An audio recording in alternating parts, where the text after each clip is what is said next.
Hello views, welcome to our channel. ఈరోజు మనతో ఉన్నారు మ్యాజికల్ మంజుల గారు. వార్టెక్స్ అంటే ఏంటి, అలాగే వార్టెక్స్కి మేనిఫెస్టేషన్కి ఉన్న రిలేషన్ ఏంటి, ఈ రెండు విషయాలు కూడా మ్యామ్ అడిగి తెలుసుకుందాం.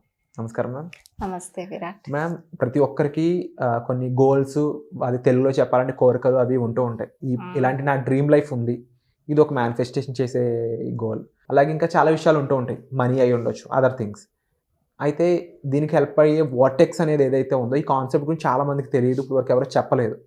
అసలు వార్టెక్స్ అంటే ఏంటి, అలాగే ఈ వార్టెక్స్ కి మేనిఫెస్టేషన్ ఉన్న రిలేషన్ ఏంటో తెలుసుకోవచ్చు. డాక్టర్ సచిన్ రాజ్ అత్యాధునిక వరల్డ్ క్లాస్ ఫిజియోథెరపీ ట్రీట్మెంట్ తో అన్ని రకాల నొప్పులకు శాశ్వత పరిష్కారం. వోర్టెక్స్ అనే వర్డ్ VORTEX అన్నమాట. సో ఎవరైనా మీరు కమెంట్ బాక్స్ లో రాయండి, సో దట్ వేరే వాళ్ళు కూడా ఇది నేర్చుకుంటారు. సో వోర్టెక్స్ అనే పదాన్ని మనకి ఇంట్రడ్యూస్ చేసింది ఈస్టర్ హిగ్స్. US లో ఉంటారు తను. Law of attraction great master అనమాట. సో నేను తన టీచింగ్స్ని నేను నేర్చుకున్నాను. సో వోర్టెక్స్ అనే పదం తను ఎందుకు వాడుతుంది అంటే, మనకిప్పుడు ఒక ఫిల్టర్ లాగా ఉంటుంది. వోర్టెక్స్ అంటే ఇలా ఉంటుంది, మీకు కరెక్ట్గా చెప్పాలి అంటే. సో మనకు ఒక సుడిగుండం వస్తుందా, ఇలా ఇలా తిరిగి తిరిగి రౌండ్గా ఉండి సుడిగుండం ఉంటుందా, సో అలాంటి దాన్ని వోర్టెక్స్ అంటారు. సో ఇట్లాంటి వోర్టెక్స్ అనేది ఏంటి అంటే, మనకి అక్కడ మన డివైన్ సెల్ఫ్ ఉంటుంది. హయ్యర్ సెల్ఫ్ అంటారు, డివైన్ సెల్ఫ్ అంటారు. సింపుల్గా చెప్పాలి అంటే ఇట్స్ ఆత్మ. Vortex is nothing but equals to ఆత్మ. మీ బ్రహ్మ పదార్థము, ఆత్మ, సెల్ఫ్, హయ్యర్ సెల్ఫ్ ఏమన్నా అనొచ్చు. సో ఈ వోర్టెక్స్ని మనం ఎలా ఉపయోగించుకొని మేనిఫెస్ట్ చేయొచ్చు అంటే, మనం చెప్పాము ఫస్ట్ నువ్వు క్రియేటర్ అని తెలిస్తేనే ఏదైనా క్రియేషన్ చేయడానికి అవుతుంది అనేసి. మనలో ఈ వోర్టెక్స్ ఉంది అంటే హయ్యర్ ఎనర్జీ అంటారు. సోర్స్ ఎనర్జీ అని తను అంటది అబ్రాహ్మిక్స్. ఏదైనా పదాలన్నీ కూడా ఒకటే అర్థం. సో ఈ సోర్స్ ఎనర్జీ, ఈ వోర్టెక్స్ని మనం ఉపయోగించుకొని మేనిఫెస్టేషన్ అనేది చాలా బాగా చేయొచ్చు. ఇదంటే ఏంటి అంటే, మనం అలైన్ ఉండడం అంటే ఏంటి. ఇప్పుడు నా మైండ్ ఏం చెప్తుంది అంటే, ఇక్కడ కొన్నిసార్లు మనకి డబ్బు రావాలంటే కొన్ని షార్ట్ కట్స్ యూస్ చేయమని చెప్తుంది. అది వేరే వాళ్ళకి తప్పుడు మార్గం.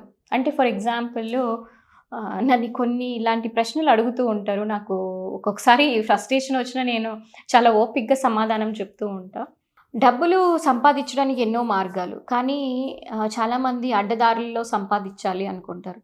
అలా సంపాదించినప్పుడు ఎలా ఉంటుంది అంటే, వాళ్ళకి అలైన్ ఉండదు సోల్తో.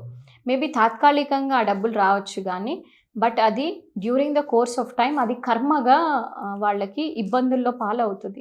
అంటే ఎలాంటి వ్యాపారాలు చేయకూడదని నేను చెప్తాను.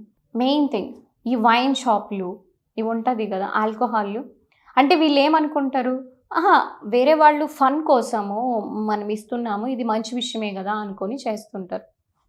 కానీ లెట్స్ సే ఒక ఇంట్లో ఒక మిడిల్ క్లాస్ భర్త ఉన్నాడు, ఆయన సంపాదించే డబ్బులు ఇలా తాగుడికి ఉపయోగించి తాగుతూనే ఉన్నాడు. అప్పుడు ఏం చేస్తాడు, తను పిల్లల్ని సరిగ్గా చూసుకోలేడు. సరే ఇవి కూడా ఒకవేళ సరిగ్గా చూసుకున్నాడు అనుకోండి, తన లివర్ పాడవుతుందా? తన లివర్ పాడవుతుంది, ఆర్గన్స్ అన్నీ పాడవుతుంది, తొందరగా చనిపోతాడు. అప్పుడు ఒక భర్త లేకుండా మనం చేసినట్లే కదా, మనం చేసే పనుల ద్వారా. ఒక పిల్లాడికి వాళ్ళ తండ్రి లేకుండా చేసినట్టే కదా, వాళ్ళు ఎంత ఉసురు పోసుకుంటారు, వాళ్ళ ఉసురు మనం పోసుకున్నట్లే కదా. అంటే కర్మ ఉందా లేదా? సో ఇది ఈ లైఫ్ టైంలో మనకి తగులుతుంది, లేదా నెక్స్ట్ లైఫ్ టైంలో మనకి ఇలాగ కూడా అవుతుంది. సో ఇలాంటి పనులు చెయ్యొద్దు. అండ్ ఇంకొంతమంది ఇలాంటివి చెయ్యొచ్చని అడుగుతుంటారు, దయచేసి చెయ్యొద్దు. డబ్బులు సంపాదించాలంటే ఎన్నో మార్గాలు ఉంది. దొంగతనాలకి పోవడము, తప్పుడు పనులు చేయడము, ఇట్లాంటి షార్ట్ కట్స్ అన్ని గేమ్స్ యూస్ చేయదు. ఎందుకంటే ఇవి ఉపయోగించినా కూడా మీకు ఇవి తాత్కాలికంగా పని చేయొచ్చేమో, కానీ తర్వాత ఇది ఎటువంటి ప్రయోజనం అనేది కూడా ఉండదు. కర్మ మీరు నెగటివ్గా క్రియేట్ చేసి దానివల్ల ఎక్కువ నష్టాల్లోకి పోతారు. ఇంకొకటి క్రాకర్స్. ఈ క్రాకర్స్ బిజినెస్ చేస్తాము, అందరికీ హ్యాపీగా ఉంటారు కదా అనుకుంటారు. ఈ క్రాకర్స్ వల్ల అవి చిన్నగా నిప్పు రవ్వలో ఉంటుంది, ఈ పాపం మూగజీవులైనట్టు కుక్కలు అట్లా పోతూ ఉంటుంది, వాటికి తగులుతుంది, ఎంత ఇబ్బంది. అది ఎంత ఉసిరి పోసుకొని కొన్ని చచ్చిపోతూ ఉంటుంది. అండ్ పొల్యూషన్ క్రియేట్ చేస్తున్నారు. పసిపిల్లలు ఉంటారు, గర్భవతులు ఉంటారు ఎంతోమంది ఇళ్లల్లో. అవన్నీ పీల్చుకుంటే వాళ్ళ లంగ్స్ ఏమవుతుంది? మీరు ఏం చేస్తున్నారు? కర్మ క్రియేట్ చేస్తున్నారు. సో ఇట్లాంటి పనులు అనేది కూడా చేయకూడదు అనమాట. సో ఇలాంటి పనులు చేసినప్పుడు ఏమవుతుంది, మనకు అలైన్మెంట్ అనేది మిస్ అవుతుంది. సో అప్పుడు మనం వోర్టెక్స్లో ఉండం. సో ఎలాంటి మంచి పనులు, డబ్బులు సంపాదించాలంటే చాలా మంచి పనులు, ఇట్లాంటి నాన్ వెజ్ షాపులు, ఓకే మీరు ఇది కూడా అంతే, అలైన్మెంట్ ఉండదు. ఇది నాన్ వెజ్ పెట్టడము, ఒక కోళ్ళు కోసేయడము, గొర్రెలు కోసేయడము, వాటిని హ్యాంగ్ చేసి వేరే వాళ్ళకి అమ్మడము. సో ఎక్కడ అలైన్మెంట్ ఉంది? అబ్సల్యూట్గా అలైన్మెంట్ అనేది మిస్ అవుతుంది. సో ఇప్పుడు మీకు మంచిగా అనిపించచ్చు తినడానికి కానీ అమ్మడానికి కానీ, దానికి తగినట్టు కర్మ అనేది ఈ జన్మలో కానీ వచ్చే జన్మలో కానీ ఖచ్చితంగా అనుభవిస్తారనమాట. సో ఇది అలైన్మెంట్ ఉండదు, వోర్టెక్స్లో ఉండదు. సో వోర్టెక్స్లో ఉండాలంటే మంచి పనులు చేయండి, డూ గుడ్ థింగ్స్, ఏదో ఒకటి కష్టపడి పని చేయండి, మీ తెలివి తగినట్లు. ఏదో మనం ఏం పని చేసినా మంచి మంచి పనులు చేయడానికి కూడా లేదా? ఇప్పుడు కోచింగ్ కావచ్చు, టీచింగ్ కావచ్చు, ఇది అందరూ చేయలేకపోవచ్చు. కూల్ పని చేసుకోండి, ఒక ఇంట్లో పని చేసుకోండి, టైలరింగ్ చేసుకోవచ్చు, ఎన్నో పనులు, డ్రైవింగ్ చేసుకోవచ్చు, ఎన్నో మంచి పనులు చేసుకోవచ్చు. సో ఇవన్నీ కూడా ఎలా చేయగలం? మనతో మనం అలైన్ అయినప్పుడు ఫస్ట్ నేనెవరు, నేను ఒక పూర్ణ ఆత్మని, I'm a divine self, intelligent self అని తెలుసుకున్నప్పుడు దానికి తగిన ఒక దైవిక గుణాలని మనం డెమాన్స్ట్రేట్ చేసినప్పుడు మన మైండ్, మన హార్ట్ అన్నీ కూడా ఒకటే ఉండాలి. ఇప్పుడు మైండ్ ఒకటి చెప్తూ ఉంటుంది, హార్ట్ ఒకటి చెప్తూ ఉంటుంది, అప్పుడు misalignment. So you cannot get into vortex. అప్పుడు మనం మేనిఫెస్టేషను ఎన్నిసార్లు మీరు అఫర్మేషన్ జరిగినా జరగదు. సో అలైన్ అయ్యాము అంటే బాడీ, మైండ్, సోల్ అలైన్ అయింది అంటే మనం వోర్టెక్స్లో ఉంటాం. ఆ వోర్టెక్స్ మనకి హెల్ప్ చేస్తుంది, మన హయ్యర్ సెల్ఫ్ అనుకోవచ్చు. ఆ హయ్యర్ సెల్ఫ్ మన కోరికలు కావడానికి చాలా విత్ ఇన్ సెకండ్స్ అండ్ నిమిషాల్లో కూడా నేను చూశాను, అంత క్విక్గా మేనిఫెస్ట్ అవుతుంది విరాట్. Wonderful ma'am. అండ్ మరీ ముఖ్యంగా ఈ విషయాలు తెలిసినా కూడా వీటి నుంచి బయటపడడం అంత ఈజీ కాదు, వీటిని మన లైఫ్లో అడాప్ట్ చేసుకోవడం కూడా అంత ఈజీ కాదు. అయితే వీటికి సంబంధించి ఎటువంటి స్టెప్స్ తీసుకోవాలంటారు? అందుకే మనం ఫస్ట్ థింగ్ ఈజ్ మనకి lack of right knowledge, wisdom అనేది లేదు. పాపం అంటే వీళ్ళందరూ చెడ్డోళ్ళని కాదు, వీళ్ళు మంచివాళ్లే. పాపం వాళ్ళకి తెలియకుండా అంటే రాంగ్ ఇన్ఫర్మేషన్ వాళ్ళకి ఫీడ్ చేసి వాళ్ళు అలా తయారైపోయారు. సో ఎప్పుడైతే మనం రైట్ నాలెడ్జ్ అనేది ఫీడ్ చేస్తామో, దాన్ని ఇంప్లిమెంట్ చేస్తామో, డెఫినెట్గా అందరూ కూడా మారుతారు. ఇప్పుడు ఒకరిద్దరు 10 మంది అవ్వచ్చు, రేపు పొద్దున్న 1000 మంది, లక్షల మంది, కోట్ల మంది కూడా చేంజ్ అయ్యే అవకాశం ఉంటుంది.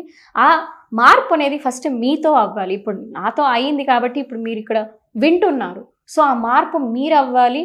మీ కుటుంబంలో మీరే ఆదర్శవంతంగా ఉండాలి. ఎవరో మీరు ఇన్స్పైర్ తీసుకోవాల్సిన అవసరం లేదు, మీ పిల్లలు మీరు ఇన్స్పైరింగ్గా తీసుకున్నా కూడా చాలు. సో అందుకోసం మనకి థెరపీస్ ఉంది, కోచింగ్స్ ఉన్నాయి, గ్రూప్ కోచింగ్స్ క్లాసెస్ ఉన్నాయి. సో వాళ్ళకి ఏది కంఫర్టబుల్గా అవైలబుల్గా ఉంటే అది వాళ్ళు అటెండ్ అవ్వచ్చు విరాట్. ఒక అవేర్నెస్ క్లాస్ అనేది కూడా కండక్ట్ చేయబోతున్నారని తెలిసింది. అది ఎవ్రీ టైం ఉండే ఛాన్స్ ఉంటుందా? దాంట్లో ఎవరెవరు పార్టిసిపేట్ చేసే అవకాశం ఉంటుంది? సో ఎవ్రీ టైం అనేది మనకు ఉండదు విరాట్. నేను యాక్చువల్గా ఇది మంత్లీ వన్సే అలా చేస్తున్నాను, ఎందుకంటే ఇట్ ఈస్ లైక్ ఫ్రీ కదా. సో ఫ్రీ క్లాస్ని మనము ప్రతిసారి చేయాలి అంటే నా టైం కూడా నేను చూసుకోవాలి, ఎందుకంటే నాకు వేరే అపాయింట్మెంట్స్, వేరే సెషన్స్ నాకు ఉంటాయి. సో మంత్లీ వన్సే ఉంటుంది. అందుకే మీరు ఇప్పుడు వెంటనే రిజిస్టర్ చేసుకోండి. నెక్స్ట్ అవైలబుల్ క్లాస్ ఏదైతే ఉంటుందో అప్పుడు టీం మీరు కాల్ చేస్తారంటే వాళ్ళు చెప్తారు ఏ ఫలానా డేట్ అని. సో మీరు రిజిస్టర్ చేసుకొని వెయిట్ చేస్తారంటే డెఫినెట్గా మీకు టీం అనేది డీటెయిల్స్ ఇస్తారు. Wonderful ma'am. తప్పకుండా ఈ విషయాలు చాలా మందికి రీచ్ అవ్వాలని మనస్ఫూర్తిగా భావిస్తున్నాను. అండ్ వీటికి సంబంధించి అవేర్నెస్ క్రియేట్ చేసేలా ఒక ఫ్రీ క్లాస్ అయితే మ్యామ్ కండక్ట్ చేయబోతున్నారు. దాంట్లో మీరు పార్టిసిపేట్ చేయాలనుకున్నట్లయితే గూగుల్ ఫామ్ అనేది కామెంట్ సెక్షన్లో ఇవ్వడం జరిగింది. జస్ట్ ఆ కామెంట్ సెక్షన్లో వచ్చిన గూగుల్ ఫామ్ని మీరు ఫిల్ చేసినట్లయితే మీరు ఈ క్లాస్కి ఫ్రీగా పార్టిసిపేట్ చేసే అవకాశాన్ని పొందుతారు. సో వచ్చే ఎపిసోడ్లో మళ్ళీ కలుద్దాం. Thank you so much ma'am. Thank you.